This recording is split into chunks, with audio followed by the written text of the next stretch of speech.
Hey everyone, back with another video, and we have the D23 release of the Rise of Skywalker trailer. Very cool trailer, a lot of interesting things in it. Let's get right into it, guys. Here we have the twin suns. Very iconic scene. We all know what that's about. Luke staring off at the distance on Tatooine, looking at the twin sun setting. Probably one of the most iconic scenes in all of Star Wars. I know for some, the most iconic scene. And George Lucas says it's his favorite, so. Obi-Wan. Millennium Falcon, there we got Leia, Han. Yeah, man, just a great montage of everything. Empire Strikes Back, iconic AT-AT walkers.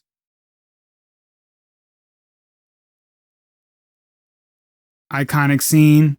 No, I am your father.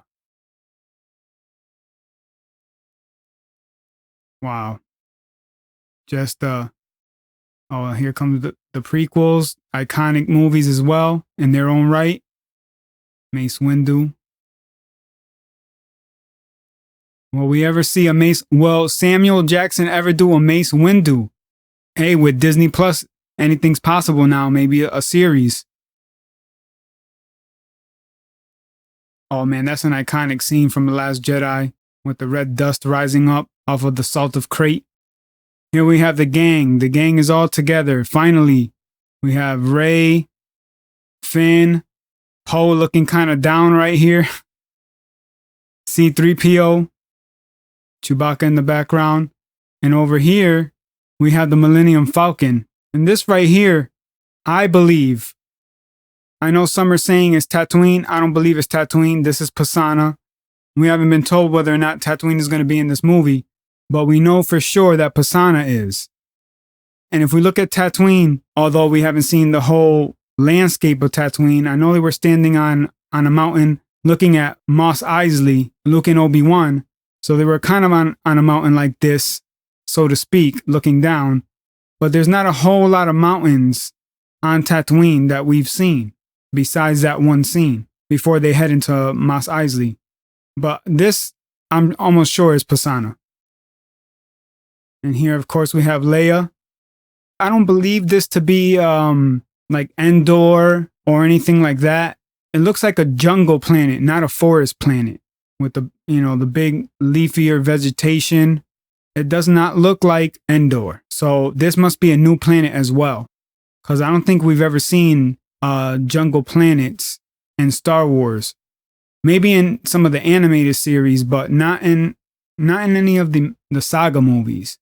So I'm assuming this is a brand new planet as well. This right here is cool. We have a couple of X-Wings. Looks like the Millennium Falcon. Some Y-Wing bombers. I think some A-Wings are in there as well. And if we look at this, when we go ahead and look at this whole scene, yeah, I mean, as we know in The Last Jedi, they were basically, the resistance is whittled down to nothing. So this might be their whole fleet right here in this scene. That might be all they have. And then when we look at the next scene, look at this. And also here we have, some are saying the Tantive 4. I don't believe it's the Tantive 4 because there's more models of this spaceship around. It's not just like there's more models of X-Wings and stuff like that. There's more models of this. I forgot what the class is called, but it's a Corvette, and I don't think it's the Tantive 4.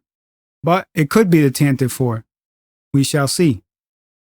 And here we have a whole squadron, or a whole armada of Star Destroyers. Empire Star, not First Order, Empire Star Destroyers. Could this be a sign of Palpatine? Here we have Finn and Janna, along with a pilot. We'll soon find out what type of ship they're in. And then we have a ship here in the background that I can't make out.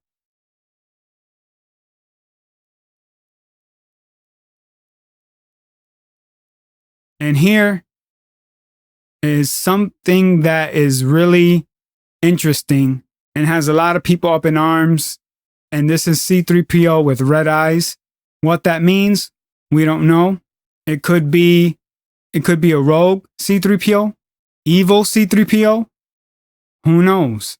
There's a character in canon, in comic book canon, called 000, the droid of Dr. Aphra.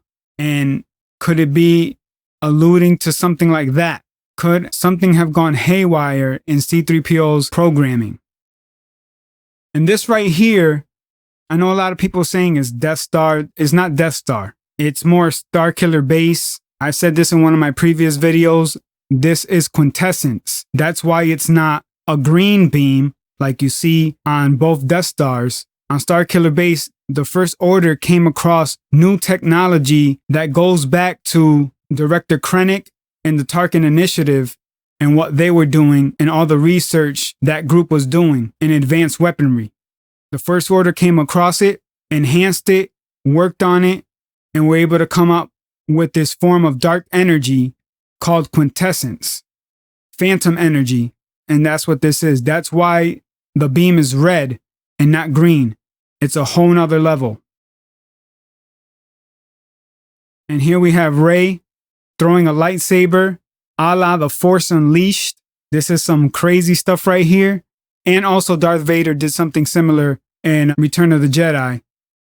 But he just threw it. It didn't come back to him. So this is pretty cool. This is something new that we've never seen in a Star Wars movie. In the video game, sure. But never in a Star Wars movie, and that's pretty cool. And she's in some sort of training. She's in training mode. Could Luke be lurking somewhere off camera? Could this just be a scene where Luke is not seen? Or is his voice just being heard, guiding Rey? We'll soon find out about that as well. But I'm almost positive that Luke is going to be training Rey because Luke is cast. Mark Hamill is cast in the movie. So he has to continue Rey's training. And I'm pretty sure this is what this scene is all about. And, you know, something that is reminiscent of Luke, you got the little training remote here, the training droid that she tries to hit, I guess, but misses, hits the tree instead. All in all, pretty cool scene.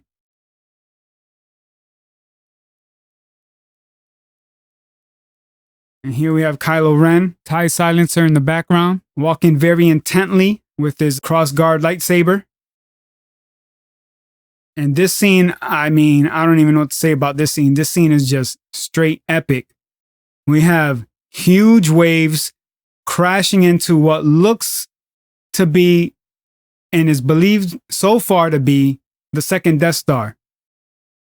The remains of the blown up second Death Star in the ocean on the planet of Endor. I mean, obviously it's not, I mean, it could be on the moon of Endor. Wait, is Endor? I think Endor is a gas planet. So this might be the moon of Endor where the shield generator was blown up. We haven't seen all of Endor. We know that it's a forest planet. And here we see Darkseid Rey, what is believed to be Darkseid Rey, holding a Darth Maul-esque lightsaber, if you will. It's a lightsaber that is hinged into a double-bladed lightsaber. First time ever seen in a movie.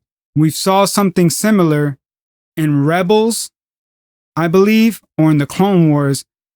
I know it's the Jedi Temple Knights, the Guardians of the Jedi Temple.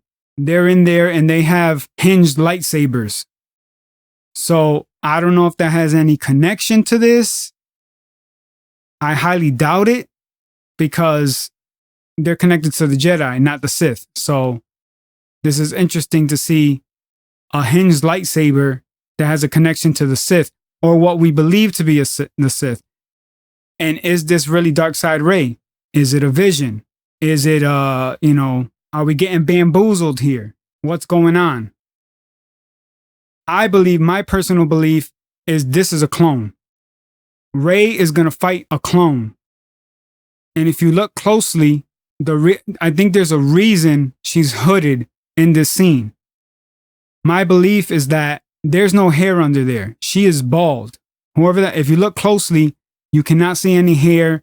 I mean, yeah, she looks different. She almost looks like a sick version of Rey. No hair. pale, face skinnier, cheeks sunken in almost, like just totally different.